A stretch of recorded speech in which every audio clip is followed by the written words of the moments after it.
Tennessee did a lot of good things against Kentucky Saturday night. I found out some more good things upon rewatch that told the tale of Tennessee taking down Kentucky 6-2 for the second time since Philip Fulmer was head coach at Tennessee entering the month of November. That's a whole lot more here on a Monday, Locked On Vols. You are Locked On Vols, your daily podcast on the Tennessee Volunteers. Part of the Locked On Podcast Network, your team every day.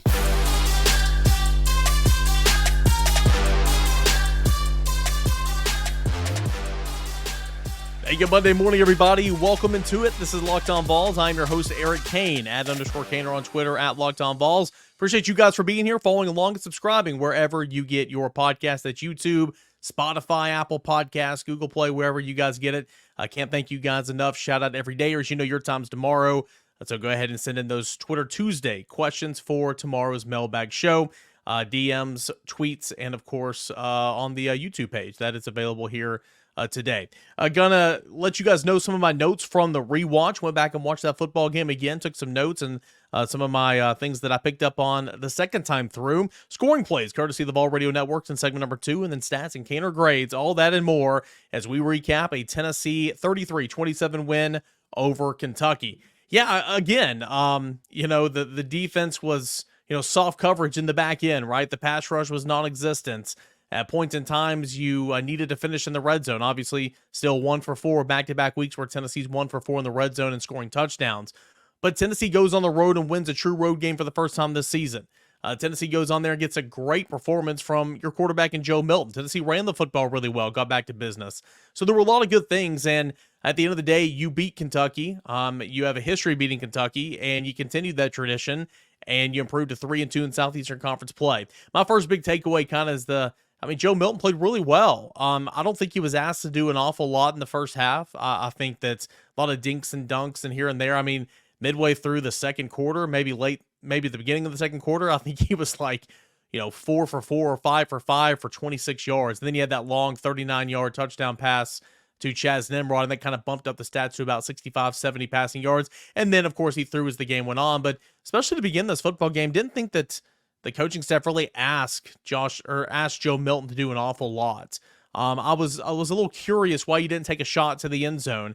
Josh Heupel kind of explained that right before the half. Josh Heupel kind of explained that in post game, saying you had to get 3 points. You had to get 3 points. I can respect that. With as crazy as the clock operator was at that football game, I get it.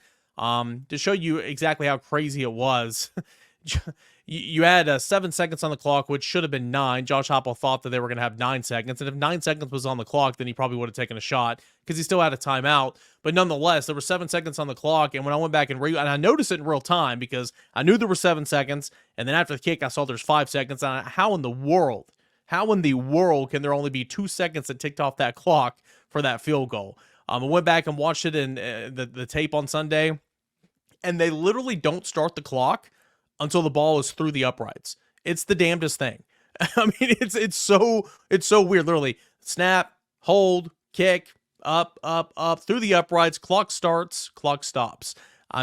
Goodness gracious. But anyway, I can respect that. But overall, I thought it was a very vanilla passing game call in the first half. And then I thought you took some more shots as the game went on. I thought, Joe Milton, of course, he had a wide open Chaz Nimrod. That was his longest pass play of the day in terms of through the air. He had an off platform throw where he was rolling to his left, squared his shoulders, threw across his body to the middle of the field, got Dante Thornton. He had a 47-yard gain. I thought that was his best throw of the day. Joe Milton was really good out of the pocket. Joe Milton, again, he's not Peyton Manning, but you can win a whole lot of football games with this Joe Milton. He did a great job. And again, I know there's a lot of you guys out there, and I'm not saying that he's winning the Heisman. I'm not saying he's Peyton Manning. I'm not saying he's been mistake-free this year. Certainly, he made some mistakes. But even the harshest Joe Milton critics out there, it's hard to find something wrong, a lot of things wrong with Joe Milton's performance Saturday night. Again, I don't think he was asked to do an awful lot, but with what he was, I thought he performed well, threw well off platform, threw well on the run, and was a really nice 1-2 punch with that running game. Hello, old friend. That's kind of how I phrase it at VolQuest.com on my Sunday column. Tennessee struggled to run the football on the road. Tennessee only had 100 yards rushing at Florida. Tennessee had only 135 yards rushing at Alabama, but you take away those Joe Milton runs and you're well below the century mark. Tennessee was off and running, no pun intended, with Jaylen Wright on the first series. 52-yard touchdown. We'll hear that call courtesy of the Vol Radio Network here in a moment. He was really good. Got a little hampered up as the game went on, but then that's when Dylan Sampson came in, and they rode Dylan Sampson in the last little bit in the fourth quarter. He was incredible. Again, finishing off Jaylen Wright. Jaylen Wright had 120 yards on 11 carries. He was phenomenal, averaging about 11 yards per carry. But Dylan Sampson, in that fourth quarter, he was really, really good. The last scoring drive of the football game for Tennessee, Sampson touched the football 8 times on that 13-play drive that spanned 80 yards. There was a critical 3rd and 10. Great cut block from John Campbell. It's illegal. Great cut block from John Campbell, getting the defensive end's hands down. Milton recognizes it, throws it to Sampson, and he converts that first down. Tennessee goes on to score a touchdown. He scores 2 plays later.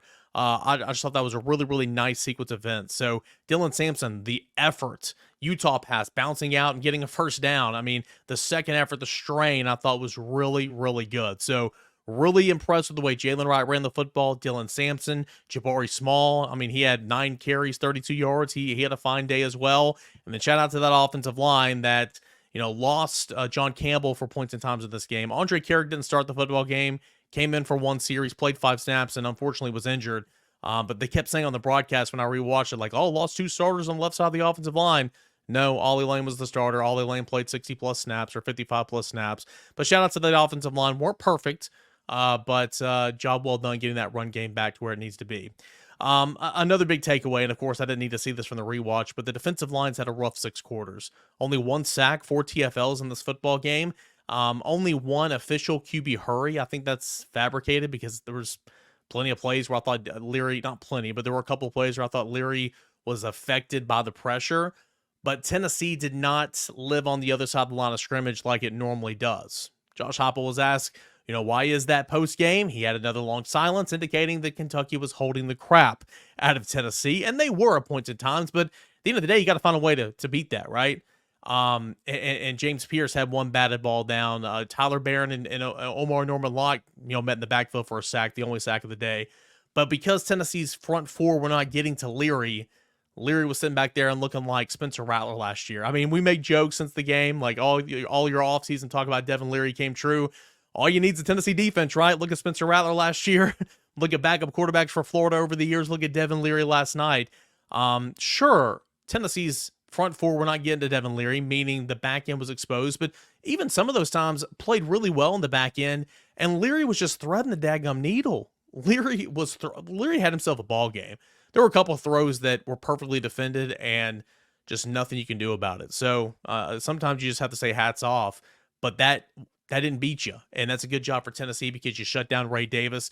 You tried to make Devin Leary beat you, and he had a heck of a game, but he didn't beat you. Good job on Tennessee making Kentucky completely one-dimensional. And then it's really good to be a well-rounded football team. The defense didn't have its best day. Special teams was great, 4 for 4 kicking field goals. Need to finish in the red zone, but 4 for 4 kicking field goals. Jackson Ross continues to be a weapon, man. And Josh Tuberville, 8 kickoffs, 7 touchbacks. Again, good teams find ways to win, and Tennessee's finding different ways to win. These football games as the year goes on. So 6-2 for the second time since Philip Fulmer was head coach. First time was last year. It's this year. You're going to get a homecoming win this weekend against UConn, then go to Missouri on the road for another game in order to try to get to 8-2 before coming back home to face Georgia. When we come back, we will take a look at some scoring plays courtesy of the Vol Radio Network. That's coming up next right here on Locked On Vols. Do want to tell you about our friends Athletic Brewing Company. All right. Athletic Brewing Company, it's time for your game changer of the week. It's brought to you by Athletic Brewing Company, much like Dylan Sampson. Again, fourth quarter, he was dynamic. He ran with strain. He ran with great effort. Found his way to the end zone to score Tennessee's last touchdown. But, man, you talking about riding the hot hand. That's what Tennessee did with Dylan Sampson. But just like Dylan Sampson, Athletic Brewing Company has completely changed the game with non-alcoholic beer. Their non-alcoholic beers really taste good, and they're a really, really cool alternative to that of the opposite. Athletic Brewing Company has completely changed the game. Again, like I said, great tasting, award-winning, and they beat out a full-strength beers in global competitions.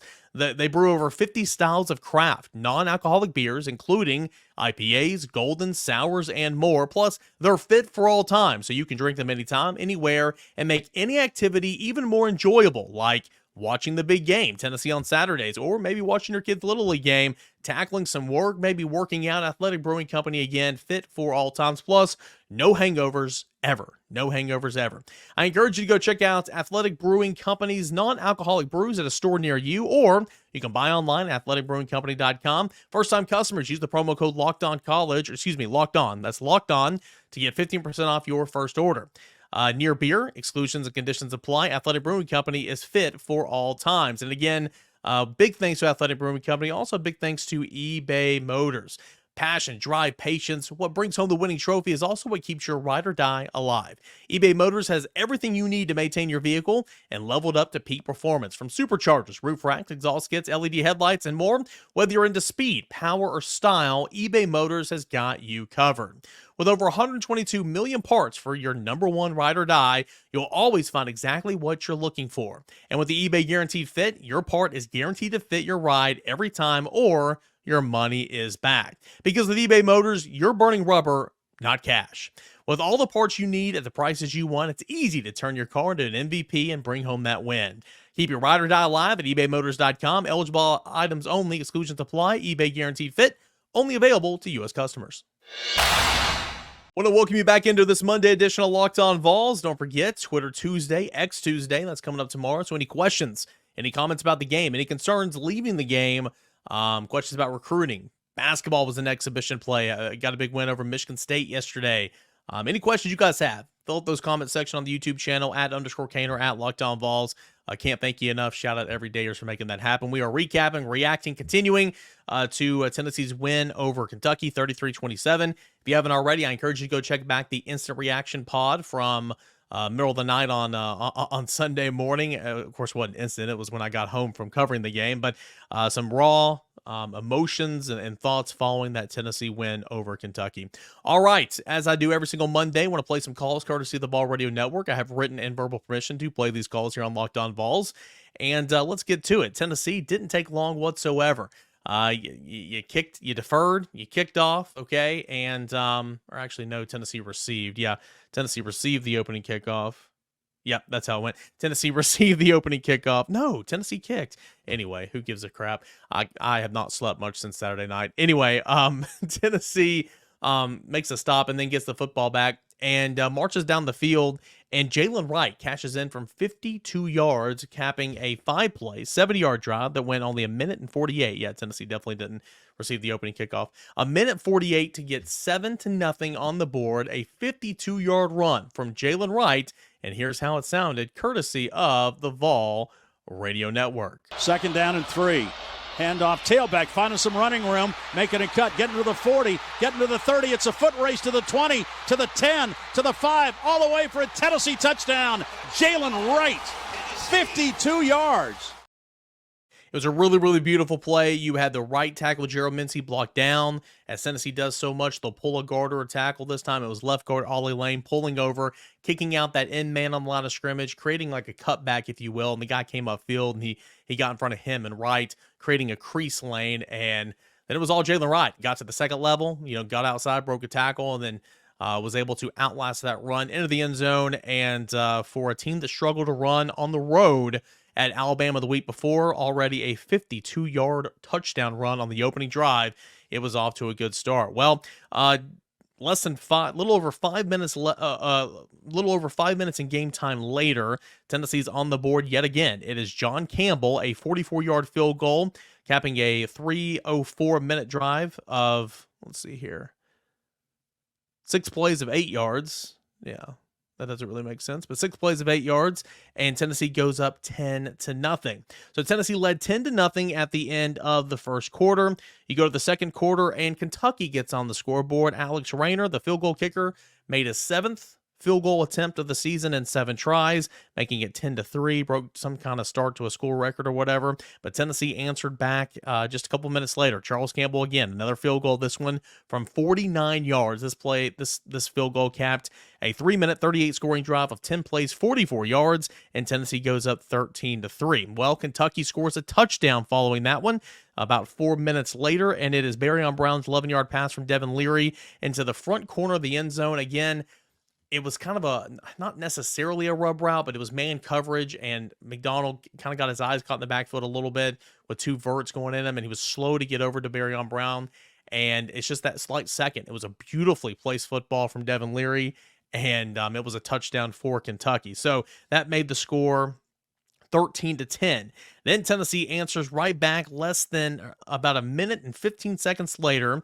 It is a 5-play, 75-yard drive cap with a 39-yard reception to a wide-open Chaz Nimrod from Joe Milton. What a throw and what a catch to make it a score of 20-10 in favor of Tennessee. Play fake, back to throw, lobs it for the end zone, wide open, Tennessee touchdown. Great catch this time by Chaz Nimrod. The Kentucky defender fell down, and Nimrod was wide open, and Joe Milton laid a perfect strike, left it up high and long, and Nimrod able to run underneath it for the touchdown. Again, that made it 20-10 in favor of Tennessee with 6:16 left in the second quarter. A lot of people say, well, it was wide open, wide open. Well, first and foremost, Chaz Nimrod beat the cornerback off the line of scrimmage, flat out beat him. And then maybe the cornerback, in the midst of turning and trying to trail him and run, I mean, he got sniped. He just tripped, completely tripped. The turf monster, the sniper, whatever you want to call it, completely tripped, but he was already beat. He did not get beat because he was tripped. He got beat because he was just beat off the line of scrimmage by Chaz Nimrod. So, again, wide open. You're just sitting in that press box. Me and my coworkers are like, is he going to catch it? Is he going to catch it? So, Tennessee led 20-10. At that point in the game, Ray Davis finds his way into the end zone for the second touchdown of the day for Kentucky with just under 2 minutes left, capping a 10-play, 75-yard drive that lasted 4 minutes and 30 seconds. It was a little bit of an end around. Yes, Warren Burrell got held like a mofo on this play, but it was first and goal, and the way they were moving the football, they were going to score at some point in time. That made it 20-17, but then Tennessee trying to figure it out, touchback, gets it, run the football. And once you get that first down, they're like, okay. But really what changed this drive right before the half was the Ramel Keaton catch over on the sideline. I got to be honest with you, that was not a catch. It was not a catch. After watching review, it was not a catch whatsoever. But because they said that it was a catch on the field, I don't think that they could see anything that could, conclusive evidence to overturn that call. So, if it was ruled not a catch on the field, I don't think that they could have overturned that either. I cannot believe they called that a catch on the field because it was not a catch. But anyway, hey, for Tennessee, you will take that for sure.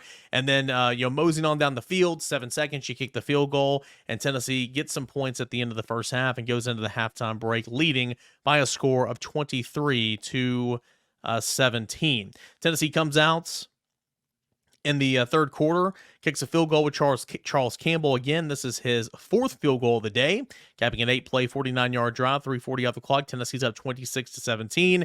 It's Dane Key who had a really nice day for Kentucky, along with Devin Leary, a 7-yard touchdown pass from Devin Leary to make it 26-24. 26-24, a little too close for comfort. And then on the last scoring drive of the day for Tennessee in that fourth quarter, it's the drive I mentioned already. Dylan Sampson, 13-play drive. They give it to him 8 times. He has 8 touches. Had that really huge third down conversion on that nice block from John Campbell. A couple plays later, he scoots in from 12 yards out to make it 33-24, make it another 2-possession game.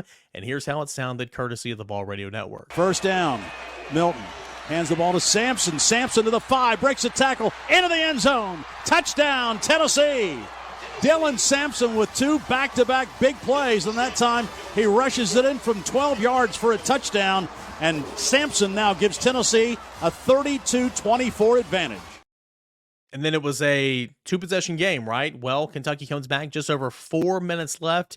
It's third down. Tennessee makes a stop. They kick a field goal to make it 33-27. Kicking the football back to Tennessee. They need a stop. Can't get it.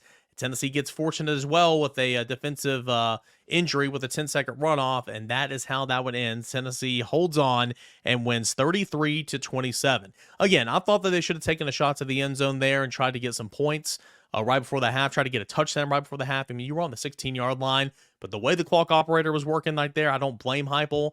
And, at the end, it came back to, I mean, you needed that. That was why it was that field goal was why it was a 2-possession game in the fourth quarter. So every point matters in a game, especially like this.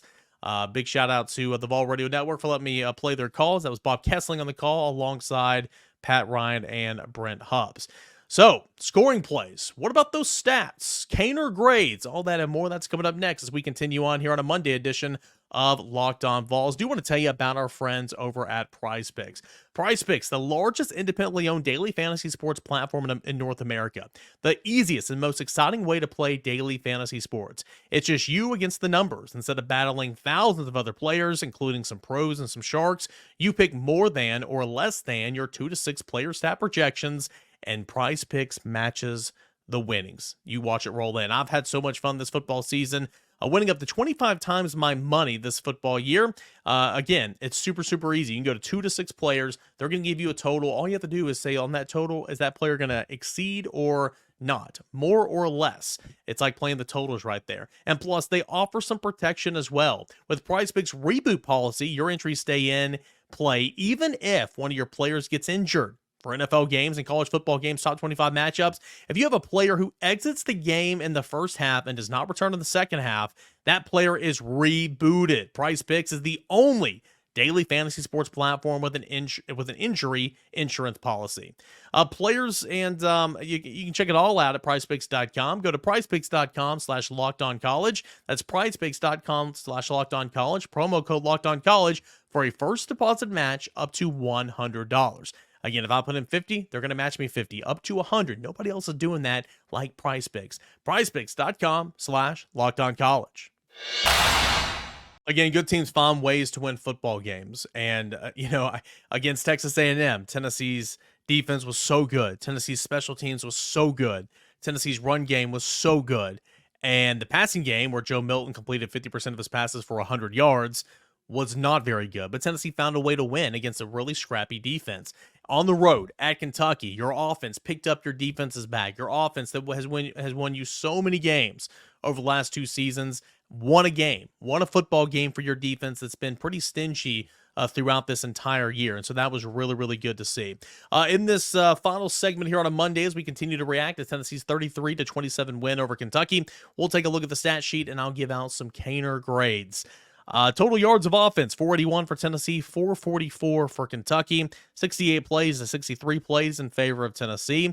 Both of these teams averaged 7 yards per play, 7.1 yards per play for Tennessee, 7 yards even for Kentucky. Penalties, 4 penalties, 21 yards for Kentucky, 8 penalties, 55 yards for Tennessee. The passing game, again, Joe Milton was really solid. He did exactly what he was asked to do and more. Making a lot of really nice off-platform throws, 288 yards through the air, 18 to 21, averaging 10.9 yards per completion, or 12.7 yards per completion on 10.9 yards per attempt.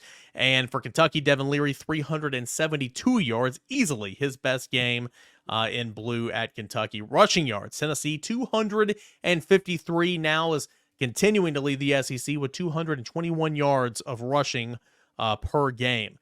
253-yard effort against Kentucky. Mind you, that was really, really good in the SEC. 95 yards on average per game is what it was giving up on the ground. Tennessee busted that for 253. Oh, yeah, and Tennessee's rush defense, pretty good. Pretty good. We're talking about the defense, having a step back yesterday. Well, really, it was the pass rush and the secondary. That rush defense for Tennessee, still pretty good. 72 yards, all that Kentucky could muster on the ground in this football game. Again, third down conversion, 6 of 13 for Tennessee, 5 of 11. There were 3 critical third down conversions that Kentucky got in the first half that kept these long sustaining drives alive. Jordan Dingle had a couple of those tied in for Kentucky. He had a pretty good game after only having 7 receptions on the year entering the game, but 5 for 11 overall for Kentucky in that first half. Again, we talk about red zone. Tennessee, 4 for 4 with red zone chances, but only 1 for 4 in scoring touchdowns. Other ones were 3 field goals. Tennessee has got to beat teams by scoring points, by scoring touchdowns and not field goals. You're not going to beat Georgia by kicking field goals. You might not win on the road at Missouri by kicking field goals. You've got to get into the end zone. Saw a little bit of a flare there. Saw some creativity. There was one red zone play that didn't go anywhere, but you had a tight end in the backfield and Jacob Warren, and you had Jaylen Wright in the slot. They put him in motion, and then they tried to run a quarterback counter, and it didn't go anywhere. But at least you're trying to be creative there because it's not working. But anyway, 1 for 4 touchdowns in the red zone. In the last 2 weeks, in 8 red zone trips, Tennessee has only scored 2 touchdowns. Tennessee's not a very good touchdown scoring team in the red zone this year. Meanwhile, Kentucky was 5 for 5, 3 touchdowns in 5 red zone trips. Let's look at some individual stats, shall we? As we mentioned, Joe Milton, 86% passing. He only was incomplete on 3 times. Now, I'll save that for a moment whenever I get to his grade. But 18 to 21, 228 and a touchdown. He was sacked twice. Jaylen Wright, 11 carries, 120 yards and a touchdown. Didn't play the entire fourth quarter. Minor injury. Think he's going to be okay from everybody I've talked to. He was standing there with his helmet. Looked like he was fine during the game. 10.9 yards per carry. That is really good.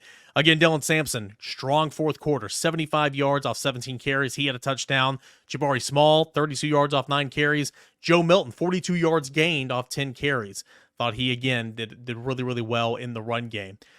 These receivers had a good day. Dante Thornton started, bumped out outside, and less traffic, less bodies flying around. Maybe that'll help him.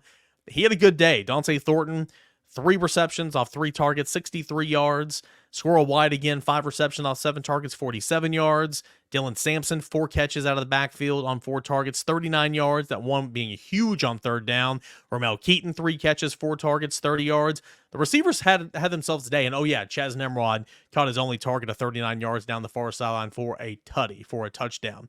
Jackson Ross, pair of punts, averaging 40 yards a punt. Charles Campbell, 4 of 4 on field goals. And again, Tennessee defense really good against Ray Davis. The touchdown leader in the SEC, 13 total touchdowns coming into the game. He was held to 1 touchdown, 16 carries, and 42 yards overall. Tennessee's defense did a great job. Devin Leary, though, he had himself a day, but he did not beat you. 72% through the air, 28 of 39, 372 yards, 2 touchdowns. And his go-to guy on the night was Dane Key, 113 yards off 7 receptions and a touchdown. Anyway, again, he didn't beat you. Tennessee, the game plan was to have Devin Leary beat you. He almost did, but he didn't. And then as we get into our grades, and we'll start with the quarterback grade, Joe Milton gets an A. Again, I thought that, I didn't think the game plan was super aggressive through the air in the first half. It changed as the game went on, but he was doing everything that was asked. He was super accurate with the football. He was not putting the football in harm's way. The first game in SEC play where he hasn't had a turnover, and he's not been super turnover prone, but in SEC play, he has turned the ball over at least one time in every game. This is the first one he didn't, so that was obviously great. He gets an A. I thought he was really, really good. Again, he's not Peyton. He's not Hendon Hooker the last couple of years, but that's a Joe Milton you can win a lot of football games with. The way he runs the football, gets a little contact early on, I think that kind of gets him going. The juice is flowing. Thought he put precise footballs through the air. He had 3 passes that were incomplete on the night. 2 of them, if we're nitpicking here, it's football play, but 2 of them, if we're nitpicking here, could have been pass interference. The first one was Ramel Keaton, a bomb down that far sideline where it looked like the defensive back tripped him. That was one incompletion when you're taking a shot. Another incompletion was a squirrel wide after Milton was pressured up the middle. He moved to his left, and he got rid of the ball. Surprisingly, I'm not sure how he got rid of the ball. He got rid of the ball, missed squirrel wide high. The last one was a squirrel wide into the back of the end zone where, again, there was some contact there with the cornerback. But, to me, it's just a football play. But, if we're really nitpicking, maybe that flag could have been tossed on 2 of those. But those are his only 3 incompletions on the night. He's been criticized for not throwing on the run. He's been criticized for not throwing well out of the pocket. Well, Joe Milton was really good in that regard against Kentucky. So just a couple 3 that jumped out to me that I made note of.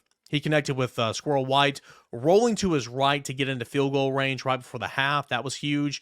Just inside the third quarter, this is best throw of the night. He got pressure up the middle. He sidestepped it to the left, got his shoulder square, threw across the middle to Dante Thornton, takes off for 49 yards. What a play. That was a heck of a football play. And then the last one that kind of stood out to me was he sidestepped pressure again up the middle and threw to Thornton for another first down. So he looked really, really good in that regard. So, I think that Joe Milton gets an A.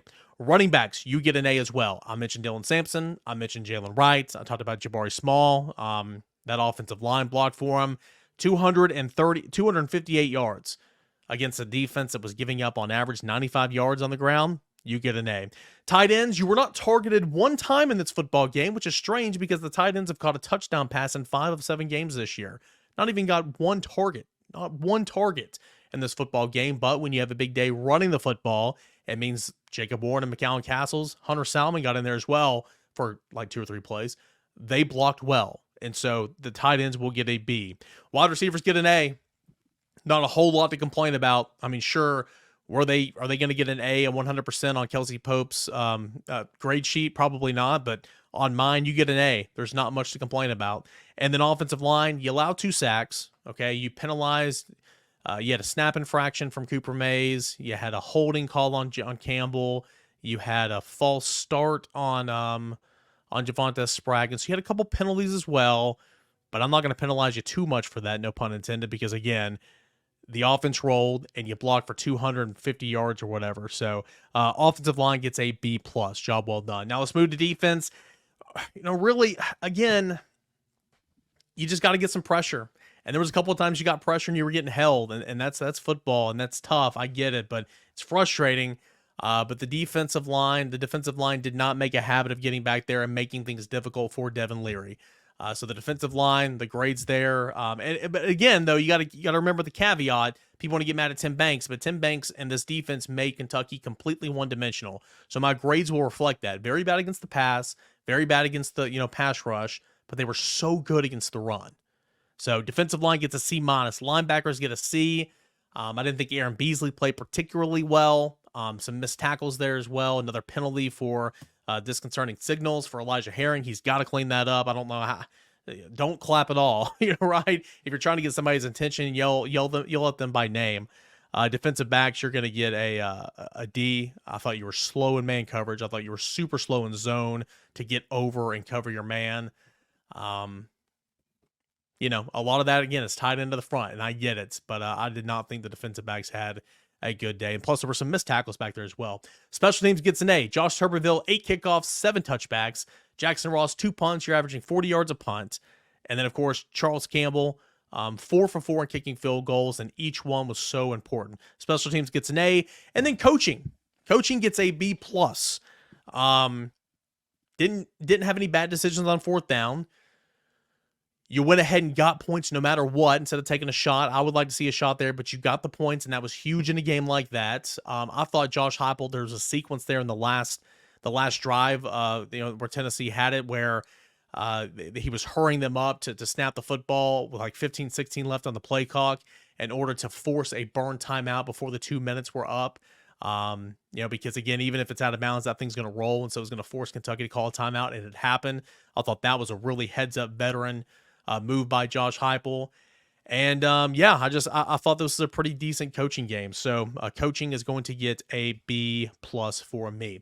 No matter what, though, Tennessee scored more than Kentucky. Tennessee is 6-2, and Tennessee is now 3-2 in Southeastern Conference play. Homecoming against UConn this weekend. Tennessee will be 7-2 before heading back out on the road to Missouri. And we'll preview this UConn matchup and continue to look back at Tennessee's win over Kentucky all week long right here on Locked On Vols. Don't forget, get in your Twitter Tuesday questions, comments, concerns, questions, whatever you have, @_Caner, @Locked On Vols, and in the comment section here on this YouTube video.